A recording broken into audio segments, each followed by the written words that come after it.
terpercaya.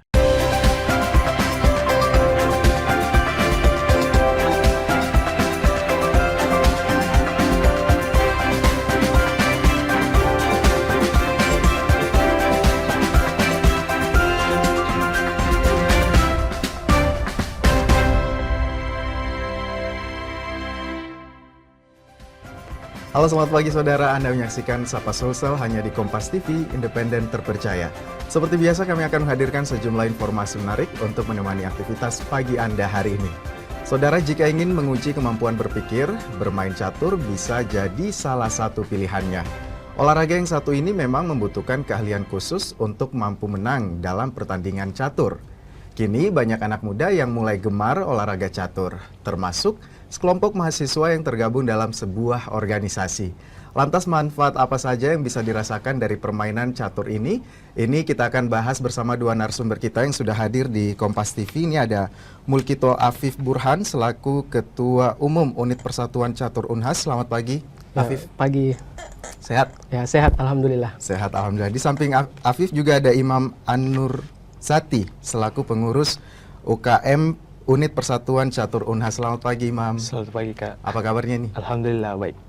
Oke, teman-teman, ini kan tergabung dalam UKM Unit Persatuan Catur Unhas. Sebelum kita membahas lebih jauh mengenai organisasi, saya ingin ke personal dulu nih, mungkin ke Ketua Umum dulu, ke Afif dulu. Apa sih sebenarnya yang membuat Afif kemudian jatuh cinta sama olahraga catur ini, dan sejak kapan mungkin boleh diceritakan, Afif?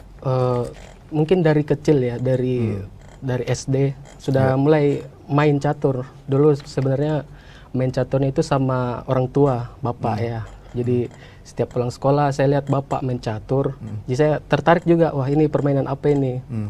Kayak saya tertarik juga di situ. Jadi saya minta bapak untuk ajarkan dulu. Saya main catur, terus diajarkan bersama main sama-sama.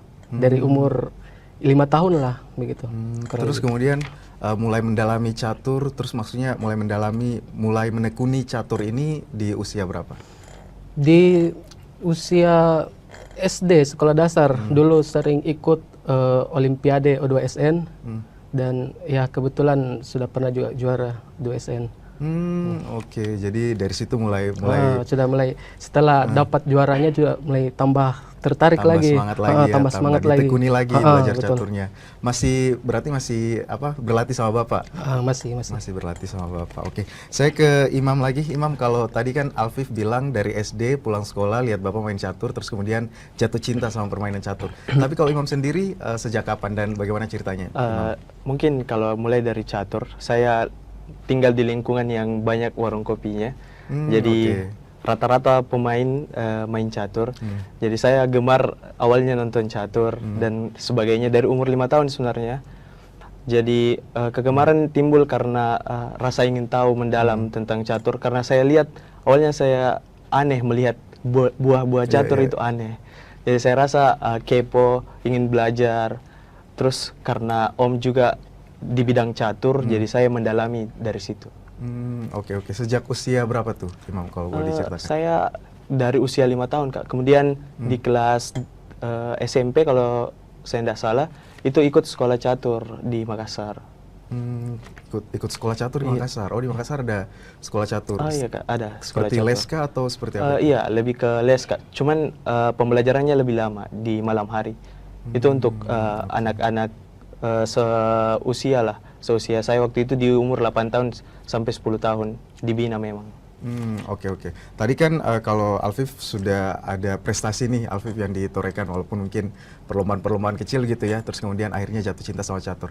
Terus kalau Imam sendiri dari SD sudah mulai diikut pertandingkan atau seperti apa? Iya, Kak, saya pernah ikut kejuaraan Wali Kota Cup.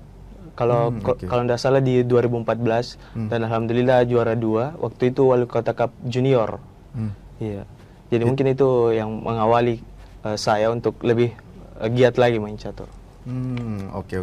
Terus kemudian kalau untuk menekuni atau serius di bidang catur ini, kalau saya ke Alfif lagi, itu butuh berapa lama untuk pelajari dari misalnya dari nol yang tidak bisa sama sekali, terus kemudian sampai mahir gitu. Itu kira-kira butuh waktu berapa lama ya? Butuh waktu yang lama ya, saya kurang tahu juga. Tapi intinya konsisten lah, belajar setiap hari. setiap pulang sekolah saya belajar beberapa menit. Setelah itu ya intinya konsisten tiap hari main sehingga bisa hafal dan bisa bermain catur. Oke. Mungkin saya ini kan di dunia catur mungkin belum banyak yang tahu ya, apalagi anak-anak muda sekarang. Alfif dan juga Imam mungkin boleh ditunjukkan ke pemirsa-pemirsa ini yang di depan ini apa-apa saja nih pionnya. Boleh, silakan. Apa ini? Iya. Yang ini benteng. Benteng. Terus Oke. ini kuda. Kuda. Ini namanya uskup atau bishop gajah. Jadi dia ini jalannya diagonal. Oke. Terus ini raja yang harus dilindungi. Nah, ketika Sama prajurit-prajuritnya nih. ketika ini mati, pertandingan selesai. Oke. Berarti yang lainnya ini sama nih, yang di depannya. Sama ini perwira, yang ini nih pion ini. Yang depan-depan ini. Pion. Oke. Nah, dalam dunia catur ini kan berarti ada permainan-permainan, ada tingkatan-tingkatan tidak sih dalam dunia catur itu atau seperti apa? Saya ke Imam nih. Kalau masalah tingkatan saya rasa tidak ada, Kak. Tapi dalam hal title di catur itu ada. Mungkin kalau yang dimaksud tingkatan dalam title atau gelar itu ada. Jadi kayak International Master. Kalau di nasional itu ada Master Nasional. Kemudian naik tingkatan selanjutnya FM, Federasi Master. Kemudian ke International Master. Kemudian naik ke Grandmaster. Palingan tingkatan-tingkatan level-level pertandingannya aja ya.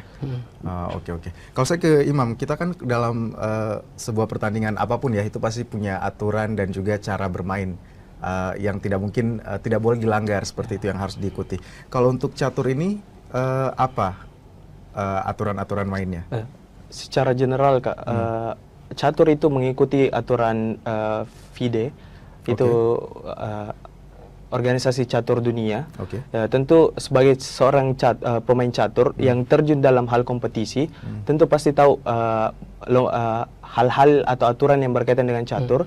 Tapi kalau hal-hal signifikan yang mungkin yang detail-detailnya saja yang saya berikan contoh, seperti kalau sudah memegang buah, itu mutlak buah itu yang harus dijalankan.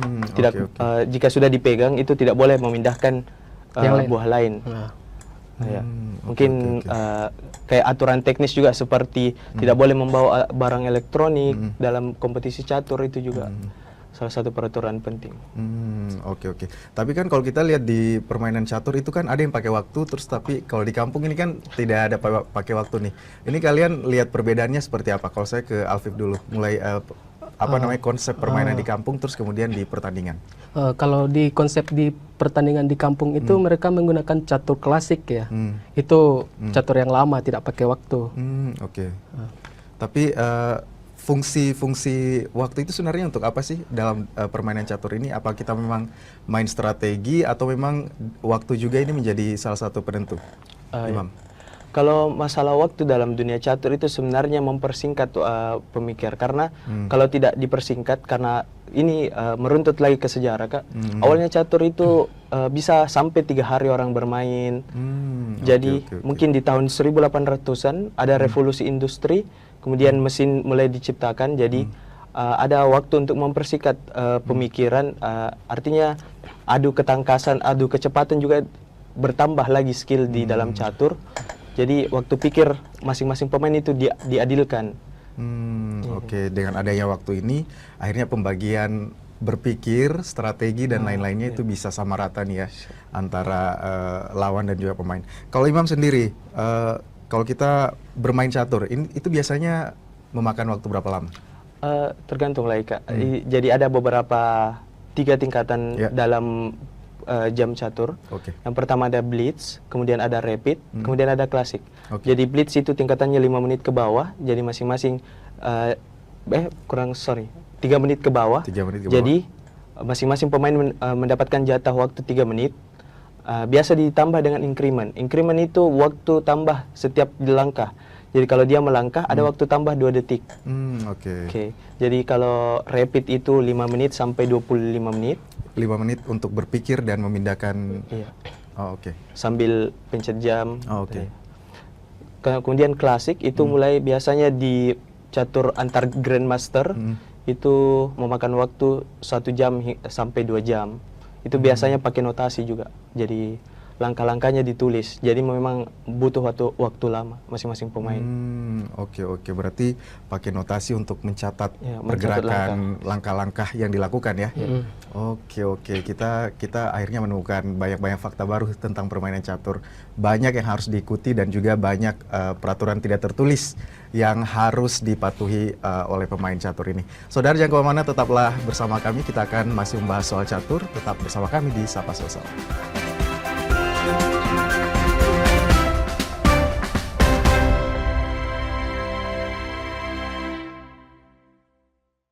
Saat menangkap, mengumpulkan, dan mengolah peristiwa, menandatangani secara paksa oleh penyidik. kami kerahkan upaya terbaik. Ketika menyampaikan berita serta informasi, kami tak sekadar menyapa. Ada referensi, aspirasi, juga inspirasi yang menjadi misi. Sapa Indonesia di Kompas TV. Independen, terpercaya.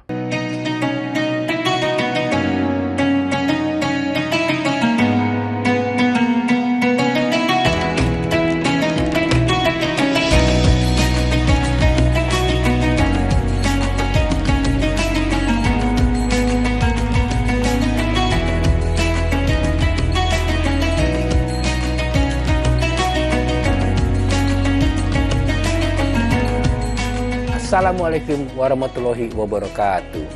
Setelah menjalankan ibadah puasa selama bulan Ramadan, kita sambut hari yang suci dengan penuh kebahagiaan. Mari rayakan kebersamaan di hati. Eratkan silaturahmi di hari yang fitri. Selamat Idul Fitri 1445 Hijriah. Minal aizin wal faizin. Mohon maaf lahir dan batin. Wassalamualaikum warahmatullahi wabarakatuh. Informasi terkini dari segala lini Pan Berita Utama akan menyajikan sejumlah informasi menarik yang paling mengundang atensi. Kami kompilasi berita pilihan yang sudah kami siapkan untuk Anda dan jadikan referensi utama untuk Anda. Kan Anda tetap bersama kami. Terima kasih. Sampai jumpa. Berita utama ikuti pada jam-jam berikut. Live di Kompas TV.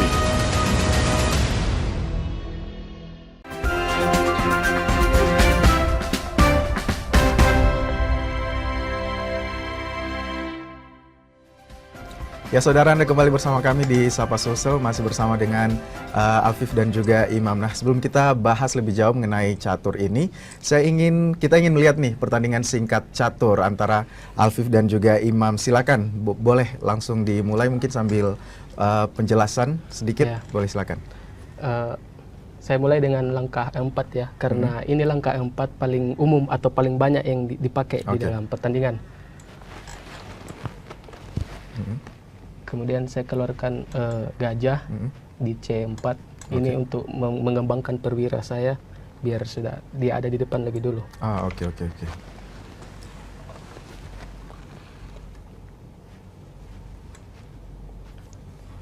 Ini saya keluarkan menteri saya untuk lebih mengancam pertahanan lawan dan perkuat serangan.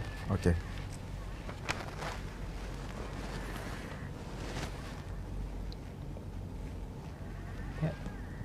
Dan ini salah satu checkmate. Checkmate. Dan ini merupakan langkah atau salah satu checkmate tercepat di dalam permainan catur. Oke. Ini salah satu permainan dengan checkmate tercepat ya. Di bawah 1 menit ini akhirnya sudah kemudian berhasil mengambil salah satu pion lawan. Oke. Kita nanti mungkin bisa main sampai selesai setelah acara ini selesai. Sebelumnya mungkin kita lanjut lagi, saudara, bahas soal teman-teman ini. Ternyata selain suka akan dunia catur ketika memasuki perkuliahan, kemudian mereka ini tergabung di sebuah organisasi di Universitas Hasanuddin atas nama Unit Persatuan Catur Unhas. Nah, di sini ada Alfif yang juga selaku ketua UKM dan juga ada Imam tadi yang juga selaku pengurus divisi pertandingan ya, Imam ya. Oke. Nah, kita akan jauh nih bahas mengenai organisasi unit kegiatan Persatuan Catur Unhas. Saya mungkin ke Alfif dulu, mungkin boleh diceritakan ini organisasi ataupun UKM, boleh ceritakan awal mula berdirinya atau sejarahnya UKM ini seperti apa? Ya, jadi dulu itu pada tahun 1989 ya. Oke. Dulu masih berbentuk klub catur, hanya klub untuk mahasiswa-mahasiswa yang pencinta catur, mereka berkumpul dan membentuk sebuah klub.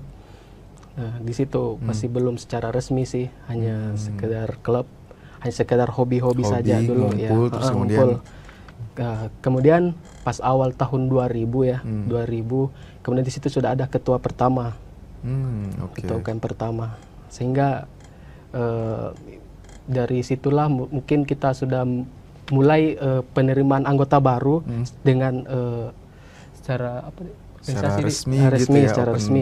Jadi sebelumnya itu tidak seperti itu, hanya panggil saja, panggil gitu. Dari teman ke teman, terus saling ngajak. Tidak melihat dia mahasiswa ataupun bukan. Yang penting dia hobi catur, ya join saja di klub catur Unhas. Seperti itu. Terus kemudian sekarang sudah berdiri kurang lebih berapa puluh tahun? Dari 35 tahun. Sudah 35 tahun ya berdiri di Catur Unhas. Dan apa saja yang menjadi program kerja ini, Alfif selaku Ketua Umum, apa sih yang menjadi program kerja kegiatan rutin kalian di teman-teman di UKM? Program kerja rutin itu kita ada latihan rutin ya. Itu 1 bulan itu paling sedikit itu 2 kali. Jadi bisa saja lebih 2 kali. Itu terdiri dari kita ada materi catur. Kemudian kita ada sparring. Ini seperti main catur untuk kita praktekkan apa yang sudah diterima dalam materi seperti itu. Oke. Kalau sparring ini apakah teman-teman antara UKM anggota di UKM itu sendiri atau mencari sparring dari partner-partner di luar? Kalau saya ke Imam mungkin. Iya Kak. Dalam program divisi pertandingan tentu kami juga melakukan simulasi, artinya simulasi bermain dengan klub-klub catur di luar, biasanya dengan klub catur universitas luar, biasa di Universitas Islam Negeri dan di Universitas Negeri Makassar. Biasanya juga kami mengajak sparring catur dengan klub-klub catur yang ada di Kota Makassar, seperti klub catur yang ada di Todopuli dan beberapa klub catur lainnya. Jadi bukan hanya di sesama anggota UKM saja, tetapi sama mahasiswa di luar, bahkan klub-klub ya secara umum di luar juga ikut sparring bersama dengan teman-teman UKM. Kalau saya ke Alfif lagi nih, kabarnya ini UKM Persatuan Catur Unhas ini hanya nama saja nih di universitas, tetapi anggotanya ini tidak mengikat di universitas saja. Apakah memang ada anggota dari luar atau seperti apa nih? Iya benar, ada anggota dari selain mahasiswa Unhas ya kita terima. Jadi di dalam UKM itu kita ada namanya anggota biasa dan anggota luar biasa. Anggota biasa itu mencakup mahasiswa Unhas, sedangkan anggota luar biasa itu mencakup ya anak-anak dari UNM, dari kampus-kampus lain lah, dari UIN dan sebagainya. Oke, ini apa kemudian yang membedakan mereka, kedudukan mereka dalam UKM ini apa? Sebenarnya dari pengurusannya sih, dari kalau mau masuk ke pengurus itu ya hanya anak Unhas saja, karena kita di SK-kan langsung oleh rektorat. Seperti itu. Nah kalau untuk pembinaannya nih kepada anggota-anggota Unhas, apa yang dilakukan selain sparring tadi bersama teman-teman di luar, apalagi nih yang kemudian dikembangkan dalam UKM Catur untuk pembinaan anggota? Pembinaan anggota.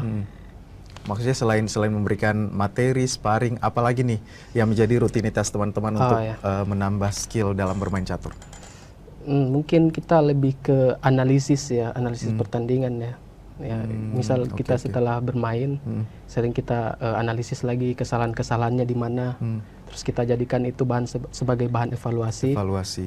Untuk diperbaiki lagi dan ya selanjutnya biar tidak terulang lagi kesalahan tersebut. Seperti itu. Oke. Berarti kalian juga sering evaluasi permainan-permainan atau nonton bareng begitu di televisi, terus pertandingan-pertandingan internasional itu kalian sering nonton juga dan jadikan bahan evaluasi juga, atau hanya pada saat pertandingan secara offline saja atau seperti apa? Ya Kak, mungkin saya Iya, boleh. Jadi setelah kami melakukan pertandingan, biasanya baik secara offline maupun kami juga biasa eksibisi secara online. Oh, oke. Ya, jadi untuk eksibisi secara offline itu biasanya yang masih fresh, jadi biasanya langsung di tempat pertandingan kami review bersama, karena biasanya kami ikut pertandingan yang tidak menggunakan notasi. Jadi untuk langkah-langkah yang telah dilakukan itu masih fresh diingatan. Jadi kami biasa review bersama di tempat pertandingan.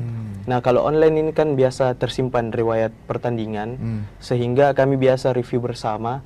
Saat ada senior yang mungkin yang lebih mumpuni, biasanya kami cari tahu lagi di mana kesalahan kami, apa langkah-langkah yang lebih akurat yang mungkin bisa menjadi evaluasi yang seperti dikatakan Afif tadi. Oke, berarti menganalisa kembali strategi tepat apa yang harus dilakukan pada saat menghadapi situasi seperti itu ya. Betul, Kak. Oke, berarti saya ke Alfif lagi nih. Kabarnya nih teman-teman dari unit Persatuan Catur Unas ini akan mengikuti kompetisi ya. Mungkin boleh jelaskan apa yang akan diikuti nanti dan lombanya seperti apa? Bukan mengikuti ya, tapi kita akan membuat lomba. Oh, akan membuat lomba kegiatan nanti lomba kegiatan. akan membuat lomba gitu ya. Oke. Akan mengadakan lomba di bulan Oktober, itu skala nasional.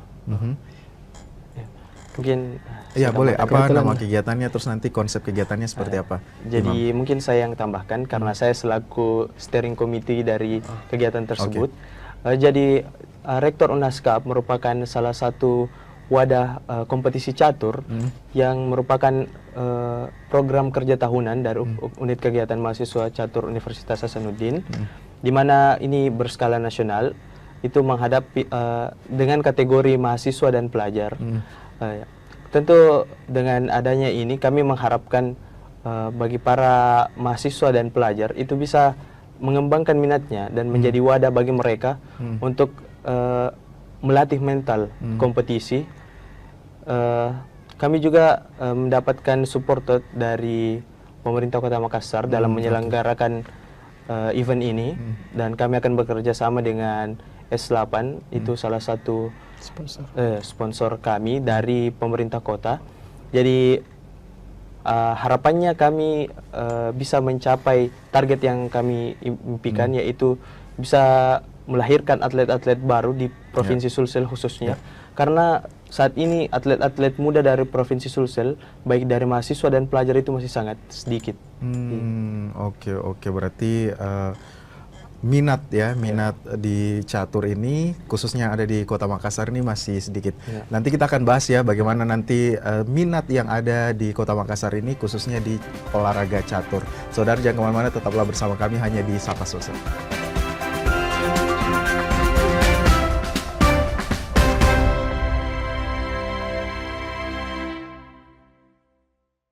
Sejarah mencatat bangsa ini berdiri di atas persatuan. Maka kita pun paham perbedaan takkan mampu membuat bangsa ini tercerai-berai. 13 tahun kami semakin yakin. Dengan independensi kami akan terus dipercaya sebagai referensi yang mampu melintasi keragaman, mempererat kebersamaan, menjaga Indonesia bersatu. Peristiwa demi peristiwa selalu terjadi dan terus berkembang sepanjang hari. Saat Anda membutuhkan informasi dengan perkembangan berita mutakhir, jadikan kami mata dan telinga Anda untuk berbagai aktualita terkini. Sambut kami sebagai referensi. Ikuti semuanya di Kompas TV, independen, terpercaya.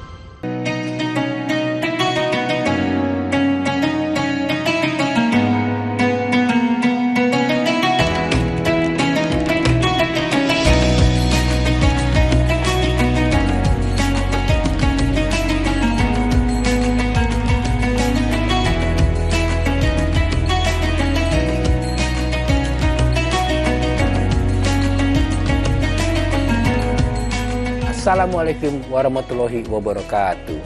Setelah menjalankan ibadah puasa selama bulan Ramadan, kita sambut hari yang suci dengan penuh kebahagiaan.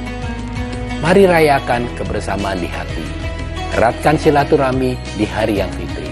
Selamat Idul Fitri 1445 Hijriah. Minal aizin wal faizin. Mohon maaf lahir dan batin. Wassalamualaikum warahmatullahi wabarakatuh.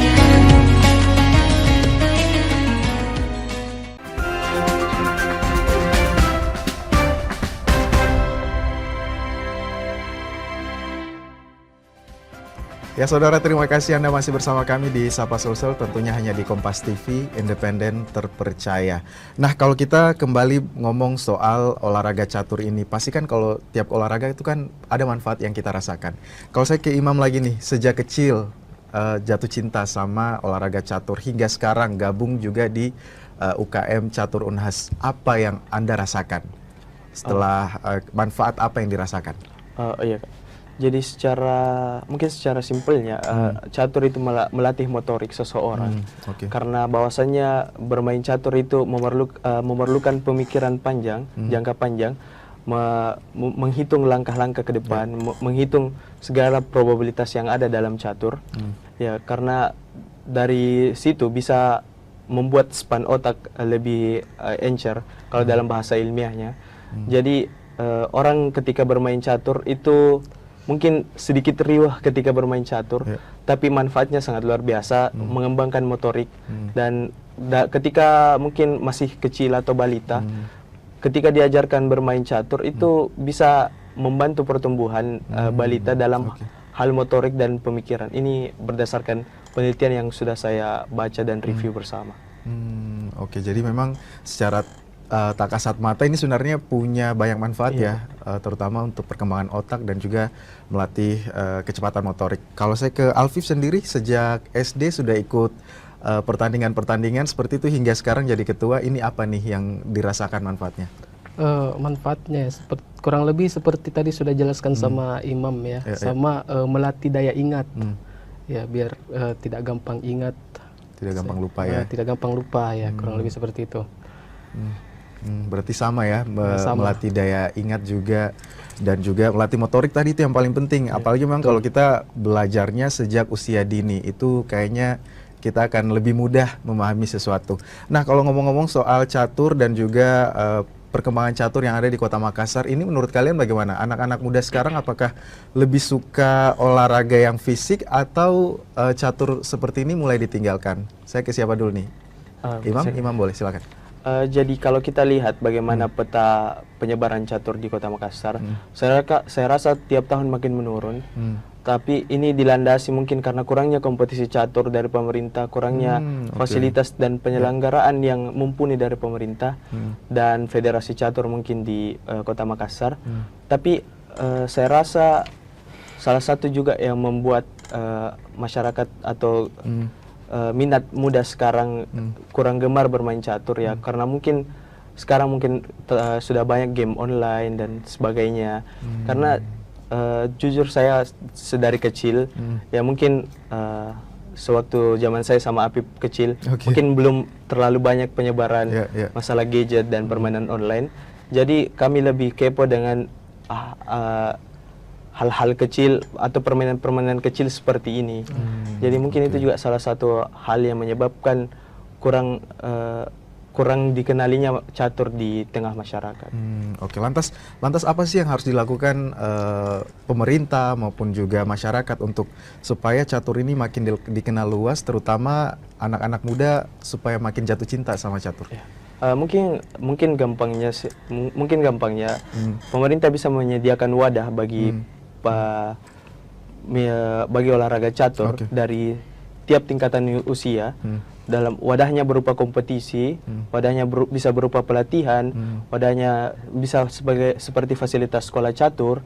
Ya karena dulu sekolah catur saya sekarang sudah tidak ada lagi.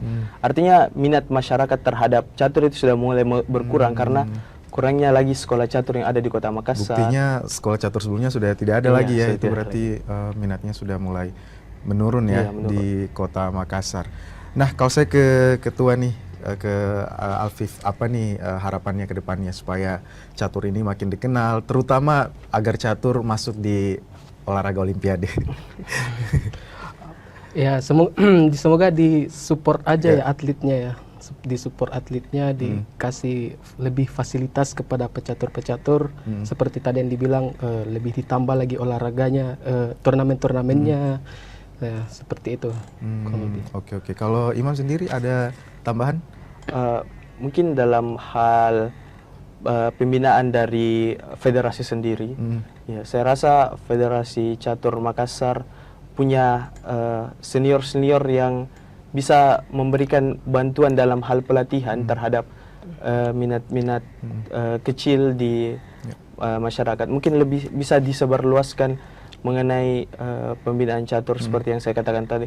Mungkin bisa mulai dari warkop-warkop, dari hal-hal kecil, dari klub-klub catur, bisa menyediakan wadah bagi para mungkin anak-anak yang gemar, mungkin hanya sekedar kepo, bisa bertambah lagi rasa ingin tahunya ke permainan catur. Oke, berarti mulai dari hal-hal kecil ini harus diperhatikan ya, baik oleh pemerintah maupun untuk federasi sendiri. Mulai tadi mungkin Alfif dan juga Imam kan dari rasa kepo, ya kan awalnya, terus kemudian bisa menjuarai beberapa turnamen tadi yang sempat disebutkan oleh Alfif. Baik, terima kasih Imam dan juga Alfif sudah mau ke Kompas TV dan berbagi cerita tentang dunia catur yang ada di Makassar, dan semoga tadi kegiatannya ya, kegiatan yang dalam konsep kompetisi itu berjalan lancar dan harapannya semoga bisa tercapai ya, terutama untuk di dunia catur. Terima kasih sekali lagi Imam dan juga Alfif, dan saudara, itulah tadi perbincangan kami dengan teman-teman dari UKM Unit Persatuan Catur Unhas, dan saya Gufran Lamataha mewakili kerabat kerja pamit undur diri. Terima kasih atas kebersamaan Anda, selamat pagi dan sampai jumpa.